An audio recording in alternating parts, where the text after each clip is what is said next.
देखिए बेटा इधर चैप्टर 18 चल रहा था हमारा फाइनल अकाउंट विदाउट एडजस्टमेंट वाला। लास्ट क्लास में हमने इसका एक टॉपिक किया था, इसमें 3 अकाउंट्स बनने थे। हमने बताया था आपको क्या, एक ट्रेडिंग, एक पीएनएल और उसके बाद बैलेंस शीट बनेगी।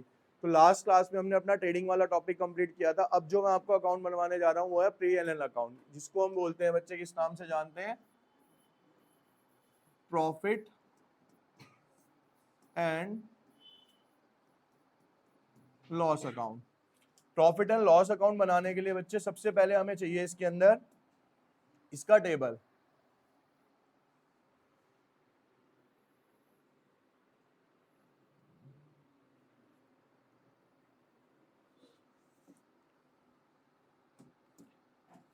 अब इस टेबल के लिए बेटा ट्रेडिंग अकाउंट जरूरी क्यों था ये समझना आप सब। पर्टिकुलर अमाउंट, पर्टिकुलर क्रेडिट, और ये होता है बच्चे हमारा डेबिट। बेटा हमने जब लास्ट क्लास के अंदर एक अकाउंट प्रिपेयर किया था जिसका नाम था यहाँ पे ट्रेडिंग अकाउंट, और ट्रेडिंग अकाउंट जो हम बनाते हैं ये हमने लास्ट क्लास में क्या सीखा था कि इससे दो ही चीजें हमें फाइंड आउट होती है। या तो इस अकाउंट में हमारे पास जो आएगा वो आएगा क्या, ग्रॉस प्रॉफिट, या बच्चे हमारे पास निकल के आएगा ग्रॉस, ठीक है, यही दो चीजें निकली थी हमारी। अब ये जो साइड है इसको हम मानते हैं ये किस साइड आ रहा था हमारा, डेबिट साइड, और ये किस साइड आ रहा था हमारा, क्रेडिट साइड। क्लियर। तो ट्रेडिंग अकाउंट की डेबिट साइड में जो बचता था वो बचता था बच्चे हमारे पास क्या, ग्रॉस प्रॉफिट, और क्रेडिट साइड में जो बचता था वो क्या बचता था हमारे पास, ग्रॉस लॉस। इसके बाद अगला स्टेप क्या है हमारा, पीएनएल अकाउंट बनाना, जिसे बोलते हैं हम प्रॉफिट एंड लॉस अकाउंट। तो इन केस अगर मेरा ट्रेडिंग अकाउंट के अंदर क्या आया है, ग्रॉस प्रॉफिट आया है, तो मैंने आपको पहले से जब से अकाउंट बनवा रहा हूं क्या बोला है भाई, अगर इसको मेरे को उतारना है तो ये किस साइड उतरेगा, क्रॉस में उतरता है हमेशा। अगर डेबिट में ग्रॉस प्रॉफिट आया है तो वो पीएनएल में कहां पे जाएगा, क्रेडिट में। और अगर ग्रॉस लॉस आया है तो वो कहां पे आ जाएगा, ठीक है ना, अकाउंट हमेशा क्रॉस चलते हैं हमारे। तो अब अगर मान लो ग्रॉस प्रॉफिट था तो मैं यहां लिखूंगा by gross profit transfer from, कौन से अकाउंट से आया है बच्चे, ये trading account, by gross profit transfer from trading account, trading account से आ गया। या फिर अगर ग्रॉस लॉस था तो मैं यहां लिखूंगा to gross loss transfer from trading account. ठीक है जी, ये तो हो गई क्वेश्चन की स्टार्टिंग आपकी, कि जब भी आपका जो भी ऊपर आया होगा उसको आप डॉट डाउन करोगे एक तरीके से। इसको करने के बाद बच्चे हमने ट्रेडिंग अकाउंट जब बनाया था उसकी डेबिट में क्या देखा था, इसके अंदर रूल क्या लगेगा पहले हम वो समझते हैं। पीएनएल का रूल लगता है बच्चे हमारा यहाँ पे, debit all losses and expenses, credit all income and gains. यानी बच्चे जितने भी हमारे खर्चे होंगे या नुकसान होंगे वो कहां पे आएंगे, हमारे डेबिट साइड में आएंगे। आप देखोगे कि उसी रूल की वजह से क्या हुआ, ग्रॉस लॉस किस साइड आया हमारा, ठीक है ना, ऑटोमेटिकली रूल अपने आप को अप्लाई हो जाता है। जब भी आप कोई चीज करोगे तो रूल के अकॉर्डिंग ही चलेगी, ऐसे नहीं कि बस क्रॉस में उतारना था कि एक लॉजिक है कि कोने में उतारना है, इधर से इधर करना है। रूल है इसीलिए ये ग्रॉस लॉस डेबिट साइड में आता है। अब मैंने आपको क्या बताया कि डेबिट साइड में क्या आता है बच्चे, यहाँ पे ऑल लॉसेस एंड एक्सपेंसेस। हमने ट्रेडिंग अकाउंट में कौन से एक्सपेंसेस लिए थे, सारे के सारे डायरेक्ट एक्सपेंसेस। तो यहाँ पे जितने भी एक्सपेंसेस आएंगे बच्चे वो आएंगे टू ऑल इनडायरेक्ट एक्सपेंसेस। और क्रेडिट साइड में आएंगे हमारे बच्चे क्या, बाय ऑल इनडायरेक्ट इनकम। ठीक है बच्चे। अब क्वेश्चन ये आता है कि सर इनडायरेक्ट एक्सपेंस होते क्या है, या डायरेक्ट एक्सपेंस किसे कहा गया। तो मैंने डायरेक्ट एक्सपेंस क्या बताए थे बेटा आपको, कि डायरेक्ट एक्सपेंस वो एक्सपेंसेस होते हैं जो कि किसी भी चीज को बनाने तक उस पे किए जाते हैं। अब इनडायरेक्ट क्या होंगे, except all direct expenses, all expenses are known as a indirect expenses. याद करने का तरीका क्या है, लास्ट क्लास में बच्चे मैंने आपको सारे के सारे डायरेक्ट एक्सपेंस लिखवा दिए थे। तो वो जो 4-5 एक्सपेंस है वो तो हो गए हमारे डायरेक्ट, उसके अलावा जितने भी हैं वो सारे क्या बन जाएंगे, हमारे इनडायरेक्ट बन जाएंगे। ठीक है, यानी डायरेक्ट एक्सपेंस के अलावा जितने भी खर्चे हैं वो सब कहां पे जाएंगे, हमारे इनडायरेक्ट में जाएंगे। कुछ एग्जांपल्स लेते हैं हम यहाँ पे कि सर कौन कौन से ऐसे खर्चे हैं जो कि इनडायरेक्ट में जा सकते हैं। अब ध्यान से वर्डिंग सुनना बेटा, इनडायरेक्ट एक्सपेंसेस वो एक्सपेंसेस होते हैं जो कि फर्म किसी चीज को बनाने के बाद उनके ऊपर करती है। एग्जाम्पल के तौर पे अब मान लो अगर हम रेंट दे रहे हैं, रेंट ऑफ ऑफिस, कमीशन,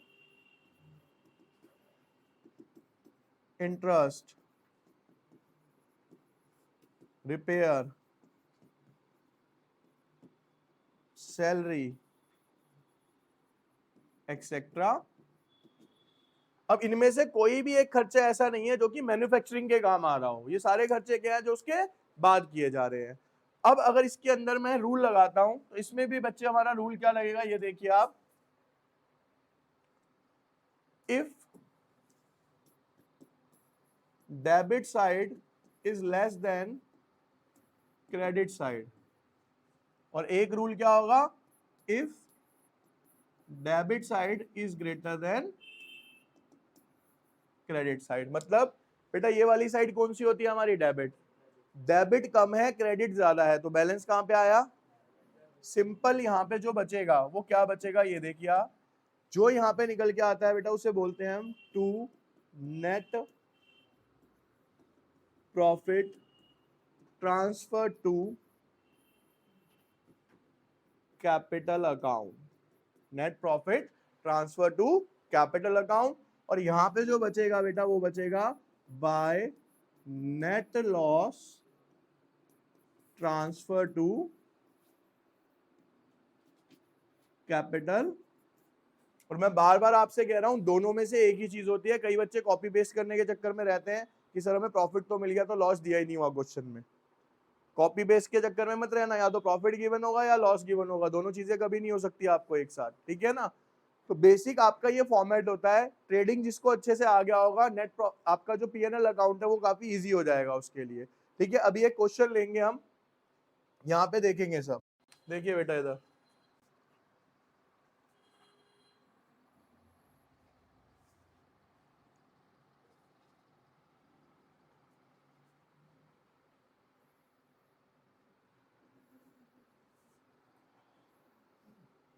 पहले क्वेश्चन लेते हैं यहाँ पे। देखिए क्वेश्चन में हमें गिवन है बेटा gross profit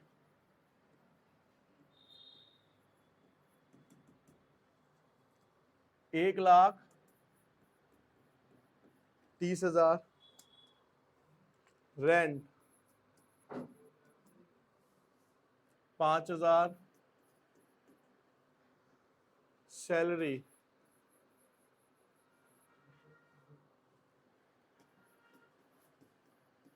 35,000,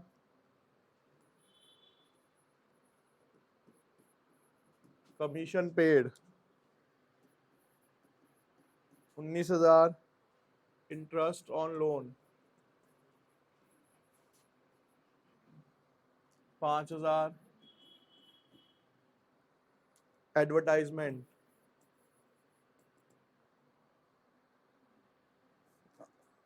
8,000,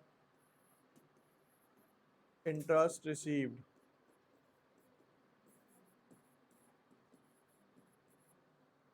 8,000, discount allowed 2,000, discount received 6,000, printing and stationery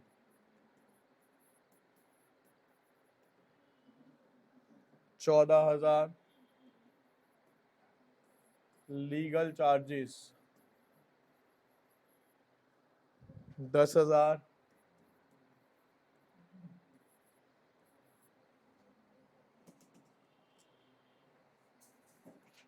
office expense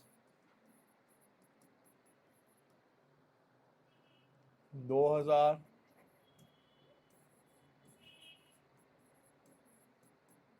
loss by fire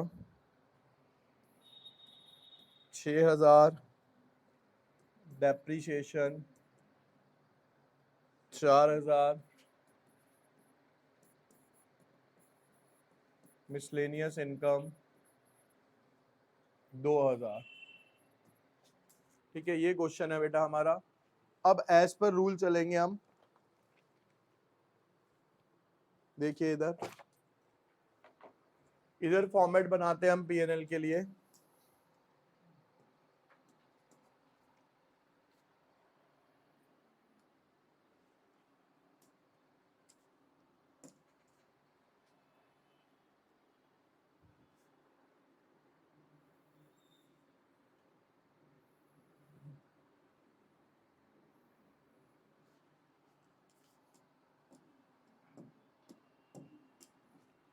profit and loss account,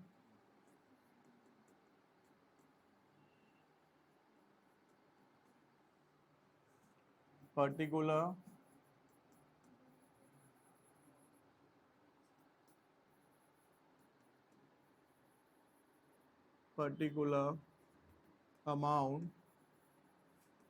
amount credit और डेबिट।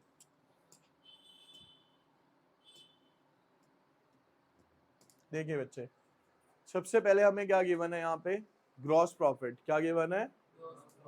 हमारा रूल के हिसाब से चलते हैं, हम ये भूल जाते हैं ट्रेडिंग अकाउंट क्या था। रूल अभी आपको क्या बताया भाई, इधर देख लो बच्चे। अब debit all loss and expense, credit all income and gains. इसी रूल को हमने पीएनएल में अप्लाई करना है। सबसे पहले क्या दिया हुआ बेटा यहाँ पे, ग्रॉस प्रॉफिट। प्रॉफिट किस साइड आता है? Credit side. तो आप सिंपल यहाँ पे लिखेंगे by transfer from trading account. कितना आया बेटा हमारे पास? 1,30,000। ठीक है, अगली एंट्री है बेटा हमारी रेंट। जब हमें कुछ कहना रखा हो, रेंट है, सैलरी है, कुछ है, ये पहले भी बताया हुआ आपको। एक होता है रेंट पेड, एक होता है रेंट रिसीव। अगर मैं रेंट पे कर रहा हूं तो मेरा खर्चा है, रेंट रिसीव कर रहा हूं तो मेरी इनकम है। लेकिन जब कुछ मेंशन ही नहीं है तो हम मानेंगे कि पेड है। जब किसी भी चीज के आगे कुछ मेंशन ना हो, सैलरी, वेजेस, रेंट, तो हम क्या मानेंगे कि वो पेड है। तो बच्चे यहाँ पे रेंट दिया हुआ है तो ये पेड है, तो खर्चा हुआ हमारा। खर्चा कहाँ पे आएगा? डेबिट साइड में। तो टू रेंट अकाउंट 5,000। अगली एंट्री है बेटा अगेन सैलरी। सैलरी के आगे भी कुछ मेंशन नहीं है तो टू सैलरी अकाउंट 35,000। साफ साफ लिखा हुआ है यहाँ पे कमीशन पेड। क्या लिखा है यहाँ पे? कमीशन पेड, यानी कि क्या है हमारा? एक्सपेंस है। तो टू कमीशन पेड, या कमीशन भी लिख सकते हो आप, कमीशन अकाउंट। कितना दिया हुआ है? 19,000। Next one is interest on loan. बेटा हमें ये खुद से समझना पड़ेगा भाई। इंटरेस्ट ऑन लोन दो टर्म्स होते हैं यहाँ पे, एक होता है इंटरेस्ट ऑन लोन और एक होता है interest on investment. Interest on loan का मतलब क्या है? मैंने किसी से उधार लिया था तो उस पर मेरे को इंटरेस्ट देना पड़ेगा, तो मेरे लिए क्या है? खर्चा है। अगर मैंने इन्वेस्टमेंट करी और क्वेश्चन में गिवन है इंटरेस्ट ऑन इन्वेस्टमेंट, तो वो इंटरेस्ट मेरे को मिलेगा, वो मेरी क्या होगी? इनकम होगी। तो अभी हमें इंटरेस्ट ऑन लोन गिवन है तो मैं यहाँ पे मेंशन करूंगा टू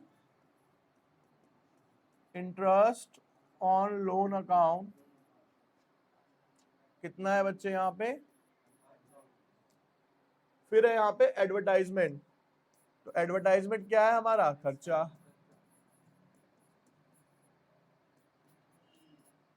कितना हो गया? 8,000। इंटरेस्ट रिसीव्ड, साफ साफ लिखा हुआ वहां पे क्या है? रिसीव्ड। रिसीव है तो क्या होगा बच्चे? इनकम। इनकम कहाँ पे आएगी? क्रेडिट साइड में। तो बाय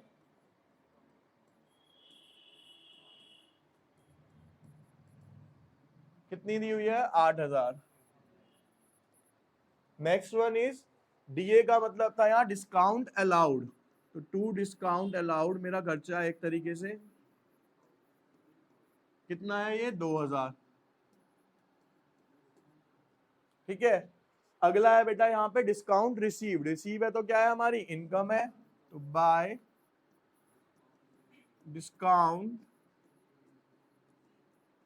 रिसीव्ड अकाउंट कितना है 6000।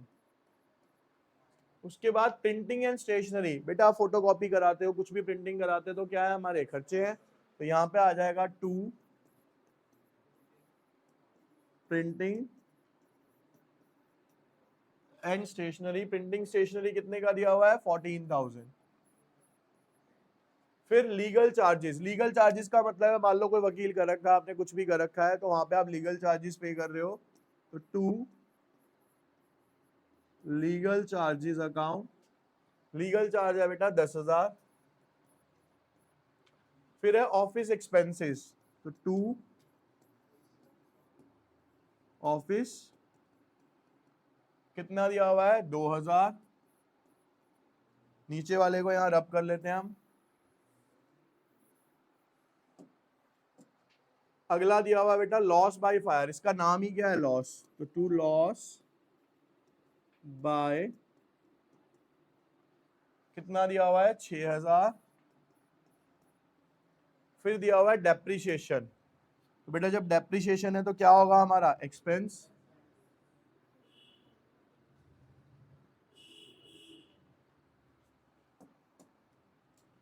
टू डेप्रिसिएशन अकाउंट, कितने का डेप्रिसिएशन है बच्चे 4000। देयर आफ्टर मिसलेनियस इनकम, तो बाय मिसलेनियस इनकम अकाउंट कितनी दी हुई है बच्चे 2000। ठीक है,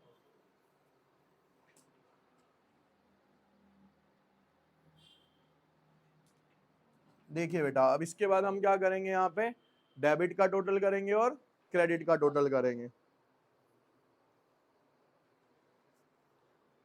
5000, 35,000, 19,000, 5,000, 8,000, 2,000, 14,000, फिर 12,000 ले लेते हैं, 6,000 और ये 4,000। 1,10,000 रुपये आ रहा है बेटा डेबिट का टोटल। क्रेडिट साइड का टोटल करते हैं तो 1,30,10, 1,40,000। अब देखो बच्चे यहाँ पे 1,40 इधर है, 1,10 इधर है, तो बैलेंस किस साइड बचेगा, इधर कितने का बचेगा यहाँ पे 30। तो ये क्या निकल के आएगा बेटा यहाँ पे 2 नेट प्रॉफिट ट्रांसफर टू